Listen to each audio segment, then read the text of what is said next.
অনেকে ভাবছো online business মানে খুব সহজেই টাকা ইনকাম করা। একটা পেজ খুললাম, কিছু পোস্ট দিলাম আর সমানে অর্ডার আসা শুরু করলো। কিন্তু বাস্তবতা একেবারেই ভিন্ন। বিজনেস শুরু করার প্রথম থেকে একের পর এক প্রবলেম এসে হাজির হবে। প্রথমে যে প্রবলেমটার মুখোমুখি হতে হবে সেটা হচ্ছে অ্যাকাউন্টে কোনো ভিউজ থাকবে না। রিলস দিচ্ছ, ভিডিও দিচ্ছ, কিন্তু কেউই দেখছে না। ওই সময়টা মনে হবে 50টা ভিউ পাওয়াই একটা ড্রিম। তারপর আসবে কাস্টমারের ট্রাস্ট ইস্যু।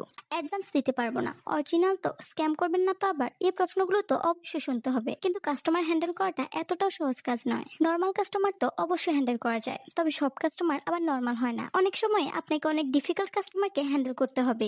বেশ কয়েকজন পাবেন যারা কিনা অস্বাভাবিক আচরণও করতে পারে। তখন কিন্তু আবার তাদের পাল্টা জবাব দিতে যাবেন না, এতে করে আপনার পেজ কেড়ে নেওয়ার হুমকিও পেতে পারেন। কোনো কিছু নিয়ে একটা সামান্য প্রবলেম হলেও গালি, ব্যাড কমেন্ট আর তার সাথে ফ্রি থাকবে ফ্রড অ্যালার্টে পোস্ট। আর তারপরে ধাপেই থাকছে ডেলিভারি নিয়ে মাথা ব্যথা। কাস্টমার অর্ডার করলো, আপনি ঠিক মতো পাঠালেন, কিন্তু কুরিয়ার লেট করলো। তখন কাস্টমার বলবে আমি তো সময় মতো পার্সেল পাইনি, আমি কেন পার্সেলটা নিব?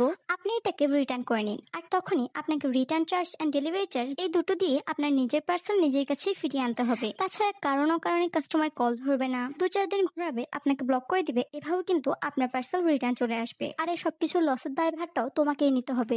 আর সবশেষে আমি যেটার কথা বলতে যাচ্ছি সেটা হচ্ছে কম্পিটিশন প্রেসার। একই প্রোডাক্ট কিন্তু আরো 50টা পেজেও সেল করতেছে, কেউ কম দামে, কেউ বেশি দামে, কেউ অফার দিয়ে, আবার কেউ বেশি বেশি কন্টেস্ট। তখন এই একই প্রোডাক্ট সেল করা কিন্তু অনেক কঠিন ব্যাপার। আর মেন্টাল প্রেসার তো অবশ্যই আছে। অ্যাকাউন্টে রিচ নাই, সেলস নাই, তবে আছে মাথা ভর্তি টেনশন। তার উপর ফ্যামিলি বোঝে না, কেউ সাপোর্টও করে না, তবু নিজেকে নিজে প্রতিদিন মোটিভেট করতে হয়। এই সবগুলোকে পিছনে রেখে যে একবার এগিয়ে যেতে পারে, সফলতা শুধু তার জন্যই। শুভকামনা প্রত্যেকটা স্মল বিজনেস ওনারদের জন্য।